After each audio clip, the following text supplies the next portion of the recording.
Hello students, आज हम लोग आपके पार्ट 6 ऑफ क्वेश्चन पे काम करेंगे। ठीक है। पिछला जो वीडियो बना था उसमें लास्ट में मेरे को एक कॉल आ गई थी, जिस वजह से वो वीडियो की एंडिंग ठीक से नहीं हो पाई थी। ठीक है। तो बट वो वीडियो का जो भी कुछ था, जो सॉल्यूशन था लास्ट क्वेश्चन का, वो यहाँ इस स्क्रीन पे उस समय भी शो कर रहा था, और हम एक बार आपको फिर से भी बता देते हैं। ठीक है। And very sorry for that. ठीक है। चलिए, तो हम लोग उस दिन, अभी जिसने वो वीडियो देखा होगा वो समझ लिए कि हम लोग उस दिन इस स्टेप पर आ चुके थे। ठीक है। अब आप देखो, हम स्क्वायर का फॉर्मूला ए स्क्वायर प्लस बी स्क्वायर का कोई फॉर्मूला नहीं होता है। ठीक है। तो हमें मजबूरी में कुछ दूसरा रास्ता चलाना पड़ेगा। तो उस केस में इस पार्ट से स्क्वायर हटाया था पीछे वाले में। ठीक है। और इस चीज़ को जब आप इधर भेजोगे तो ये माइनस में आ जाएगा। ठीक है। यहाँ पर स्क्वायर है, यहाँ पर भी रहा होगा, ये स्क्वायर जब इस साइड जाएगा तो अंडर रूट में आ जाएगा। ठीक है। और लेकिन ये पहले से ही नेगेटिव हो चुका है। तो जब कभी भी कोई भी number minus under root minus something होता है, माइनस एनी नंबर होता है, तो वो वैल्यू इमेजिनरी कंसीडर हो जाती है ऑटोमेटिक। ठीक है। तो इसका मतलब ये है कि ये एक इमेजिनरी नंबर है, यानी कि इसका रियल रूट पॉसिबल नहीं है। इसका मतलब ये है कि ये जो इक्वेशन आपके सामने यहाँ पर था, जो इक्वेशन आपने यहाँ किया था, ठीक है, इसका कोई भी सॉल्यूशन नहीं है। ठीक है। जैसे जब हम लोग 2 वेरिएबल वाले सॉल्व करते थे, लीनियर पेयर, ठीक है, और उसको जब सॉल्व करते थे तो उसमें हम लोगों को मिलता था ना टर्म कि इनफाइनाइट सॉल्यूशन होंगे, यूनिक सॉल्यूशन होगा या नो सॉल्यूशन होगा। तो ये केस नो सॉल्यूशन का है। ठीक है। चलिए, अब हम लोग आ जाते हैं क्वाड्रेटिक फॉर्मूले पे। अभी तक हमने 2 चीज़ें इसके पहले पढ़ी थी। एक था फैक्टराइजेशन, ठीक है, एक हम लोगों ने कंप्लीटिंग स्क्वायर मेथड को समझा। अभी हम लोग क्वाड्रेटिक फॉर्मूले पर आते हैं। ठीक है। क्वाड्रेटिक फार्मूला सिंपल है। ठीक है। एक्चुअली ये कंप्लीटिंग स्क्वायर मेथड से ही बना है। ठीक है। चलिए देखिए क्वाड्रेटिक फार्मूला क्या है। वी नो दैट कि जो क्वाड्रेटिक इक्वेशन होता है, it is the form of a x square plus b x plus c equal to zero, where a should not be zero. ठीक है। तो जब भी आप कंप्लीटिंग स्क्वायर सॉल्व करते थे तो क्या करते थे कि सबसे पहला वाला जो टर्म था उसको फुल स्क्वायर, होल स्क्वायर बनाते थे। ठीक है। तो ऐसा ज़रूरी नहीं है कि आप हर बार की जो नंबर यहाँ दिया उससे मल्टीप्लाई ही करो। ठीक है। आप उससे मल्टीप्लाई करके भी कर सकते हो, या कुछ रिमूव करके भी, एलिमिनेट करके भी कर सकते हो। ठीक है। तो अभी यहाँ पे ए एक्स स्क्वायर है, यहाँ से अगर ए कॉमन लेकर के ज़ीरो पे भेज दें, इस साइड इक्वल पे भेज दें, तो इक्वेशन आपकी कुछ ऐसे बनेगी। ठीक है। कॉमन लेना मतलब डिवाइड करना होता, तो ए को ए से डिवाइड किया, एक्स स्क्वायर बचा, यहाँ पे किया बी बाई ए, यहाँ पे किया सी बाई ए, ऐसा फॉर्म। ठीक है। बाकी का प्रोसेस जैसे कंप्लीटिंग स्क्वायर में करते थे वैसे ही करेंगे। अब हमें यहाँ टर्म मिला ए स्क्वायर प्लस, अब ये 2ab फॉर्म कर रहा है या नहीं कर रहा है, इसके लिए यहाँ पे 2 होना चाहिए, तो 2/2 से मल्टीप्लाई कर दिया। ठीक है। अभी यहाँ पे हो जाएगा 2 into x into b upon में 2a। ठीक है। ये दिख रहा है। इसके बाद आगे बढ़ते हैं और सी प्लस ए जैसे था वैसे ही लिख दिया। अब आप देखो यहाँ पर एक्स स्क्वायर मतलब ए स्क्वायर प्लस 2ab ये टर्म मिला। ठीक है। तो यहाँ पे हम क्या करेंगे कि हमें b का टर्म मिला है पूरा का पूरा। ठीक है। तो हम b स्क्वायर से एक बार प्लस करेंगे, एक बार माइनस करेंगे। ठीक है। हमेशा याद रखना, किसी भी इक्वेशन में जब भी करोगे तो 2 ऑपरेशन एक साथ करोगे। ऐड करोगे तो सब्ट्रैक्ट भी करना होगा, सब्ट्रैक्ट करोगे तो ऐड भी करना पड़ेगा। एक ये तरीका होता है, और दूसरा ये कि या तो आप फुल इक्वेशन में, जैसे इस लेफ़्ट हैंड साइड और राइट हैंड साइड दोनों में ऐड करो। उससे क्या होगा कि जो लेफ़्ट में ऐड होगा वो यहाँ के ऑटोमेटिक सब्ट्रैक्ट हो जाता है। ठीक है। और जो यहाँ पर ऐड होगा वो वहाँ जा कर के सब्ट्रैक्ट हो जाएगा। तो कैंसिलेशन इक्वल होना चाहिए, वहाँ गड़बड़ी ना हो। ठीक। चलिए, तो अभी ये हो गया। यहाँ पर हमने देखा कि ये जो पूरा पोर्शन है एक्स स्क्वायर से लेकर ये वाला पूरा b/2a का होल स्क्वायर, ये पूरा का पूरा a प्लस बी के होल स्क्वायर का फॉर्मूला बन रहा है। ठीक है। यानी कि x प्लस बी अपॉन में 2a का होल स्क्वायर, एंड ये चीज़ आपके सामने यहाँ रखी हुई है। अभी आप इसको सॉल्व करो, sorry this one is a। ठीक है। अभी आप इसको सॉल्व करो। जब हम इसे सॉल्व करेंगे तो हमने देखा कि यहाँ पर हमें कुछ ऐसा, इसको एलसीएम लेकर के सॉल्व किया, 4 स्क्वायर से 4 स्क्वायर कैंसिल हो गया, ए से ये कैंसिल हुआ, तो यहाँ पर 4a बचा।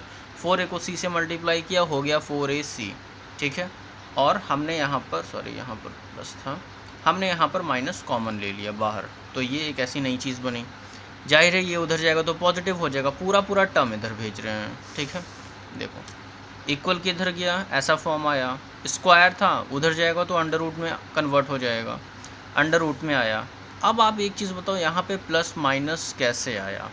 प्लस माइनस ऐसे आया कि आप अगर अंडर रूट 4 लिखा है तो उसको आप प्लस माइनस सॉल्व करके 2 लिखते हो, तो क्या हम इसी चीज़ को प्लस माइनस अंडर रूट 4 नहीं लिख सकते? बिल्कुल लिख सकते हैं। जब हम 2 लिख सकते हैं यहाँ पे, तो प्लस माइनस अंडर रूट 4 भी लिख सकते हैं, ठीक है। तो वैसे ही इस जगह पर, ठीक है, इस जगह पर आपका ये पूरा part plus minus b square minus 4ac upon 2 है। अभी ये 4a स्क्वायर था फुल, ठीक है, 4a स्क्वायर था, यहाँ पर सॉल्व होते होते 2a हो गया और रूट हट गया इस पे से, ठीक है। और ये जो हम सीख रहे हैं ना, ये क्वाड्रेटिक फार्मूला है, इसे श्रीधराचार्य फार्मूला भी कहते हैं, ठीक है, उन्होंने ईजाद किया था। एंड इससे आपको ये होगा कि आपको एक फार्मूला मिल जाएगा जिससे आप रूट निकाल पाओगे, ठीक है। जो हम लोग पूरा फैक्टराइज करते थे वैसे ABC रखोगे वैल्यूज़ और फटाक से रूट आपका आ जाएगा, ठीक है। देखिए आगे बढ़ें। तो यहाँ भी हमने देखा x plus b upon 2a और ये पूरा टर्म यहाँ था। इसको देखो यहाँ पर मैंने एक्सप्लेन भी किया है इस चीज़ को, ठीक है। इस पार्ट को इधर कर दो, इसको इधर भेजेंगे तो नेगेटिव हो जाएगा। आपस में सॉल्व करो ऐसे ऐसे एलसीएम लेकर के डिनोमिनेटर्स का, तो फाइनली, ठीक है, आपको 2a 2 एलसीएम सेम है तो ऊपर की चीज़ें एज यूजुअल रहेंगी, बस ये माइनस भी यहाँ आ जाएगा। तो यहाँ पर हो गया आपका minus b plus minus under root of b square minus 4ac upon में 2a, ये क्वाड्रेटिक फॉर्मूला आ गया, ठीक है। अब इसके रूट्स एक बार प्लस लेकर के चेक करो, एक बार माइनस लेकर के।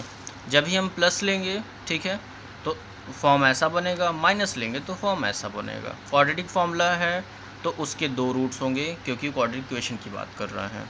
बहुत ही सिंपल है, कुछ इसमें हार्ड नहीं है, ठीक है। अब इसके बाद आगे बढ़ते हैं, ठीक है। हमारे पास एक एग्जाम्पल है आपकी NCERT का, उसे देखिए।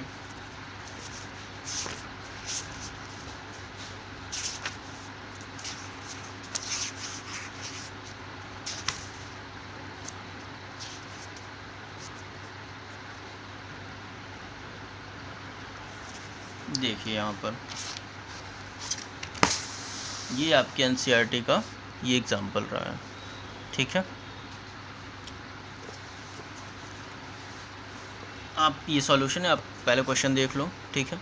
इसने बोला find 2 consecutive odd positive integer sum of whose square is 290, ठीक है।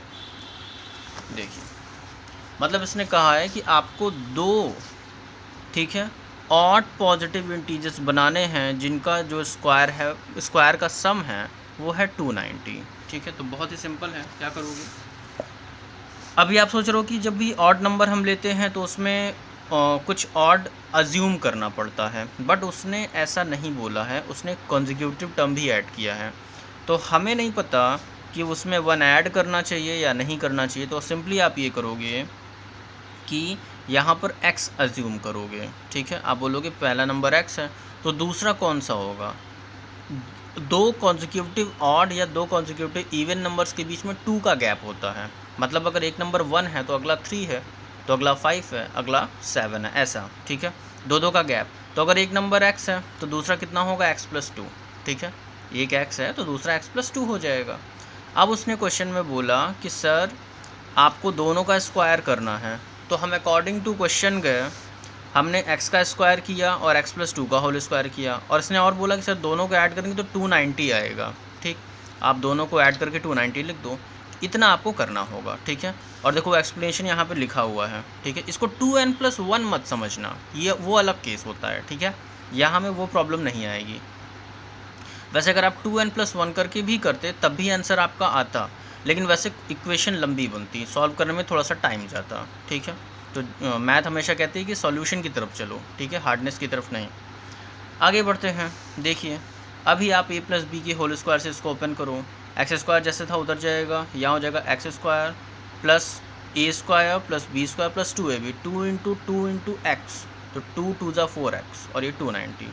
290 को इधर लेते आओ, इन्हें आपस में सॉल्व करो। X square plus x square दोनों ऐड हो गए तो हो गया 2x स्क्वायर।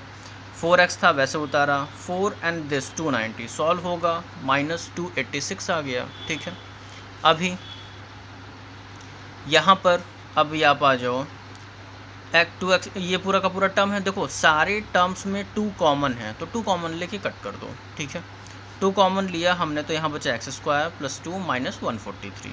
ठीक है, अब क्वाड्रेटिक फॉर्मूले का यूज़ करेंगे या श्रीधराचार्य फॉर्मूले का यूज़ करेंगे। ठीक है, क्या है, यहाँ कुछ नहीं है तो 1 हमेशा कंसीडर होता है, यहाँ हो गया 1, this 1 will be 2, a equal to 1, b equal to 2 and c 143 नहीं होगा, माइनस 143 होगा, साइन भी कंसीडर करेंगे।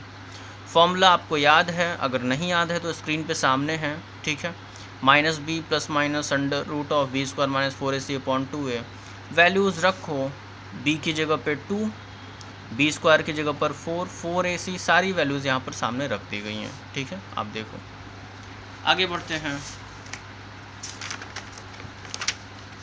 सी अभी यहाँ पर क्या हुआ, -2 प्लस माइनस 4 इंटू 143 मल्टीप्लाई किया, सॉल्व करेंगे तो यहाँ से 4 कॉमन ले लो, ये मेरा तरीका है सॉल्व करने का ताकि थोड़ा इजी हो जाए। 143 हो गया 144, अभी 144 जो होता है वो 12 का स्क्वायर होता है। ठीक है, तो यहाँ पर आपका 12 सामने सामने आ गया। ठीक है, अभी एक बार आप प्लस लोगे, एक बार माइनस लोगे। ठीक है, तो जब भी आप पॉजिटिव वैल्यू लोगे, ठीक है, जब भी आप पॉजिटिव वैल्यू, यहाँ से 2 कट करके हटा दिया, तो जब आप पॉजिटिव वैल्यू लोगे तो यहाँ पे -1 प्लस 12 आएगा तो वैल्यू आएगी 11, और एक बार निगेटिव वैल्यू लोगे तो वैल्यू आएगी -13। ठीक है, तो निगेटिव वैल्यू किसी भी कोई भी नंबर, यहाँ पॉजिटिव की बात की थी ना क्वेश्चन में कि पॉजिटिव इंटीजर होना चाहिए। ठीक है, तो यहाँ पर वैल्यू -13 कंसीडर नहीं होगी, वैल्यू होगी 11। ठीक है, पहला नंबर 11 होगा और दूसरा x प्लस 2, यानी कि सेकेंड नंबर आप यहाँ देखो 11 प्लस 2 हो गया 13, -13 कंसिडर नहीं करेंगे।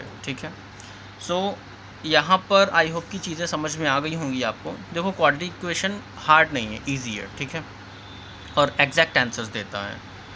तो यहाँ का वीडियो आज हम लोग ओवर कर रहे हैं। ठीक है, प्लीज़ पढ़ाई करते रहिएगा। ठीक है, थैंक्स।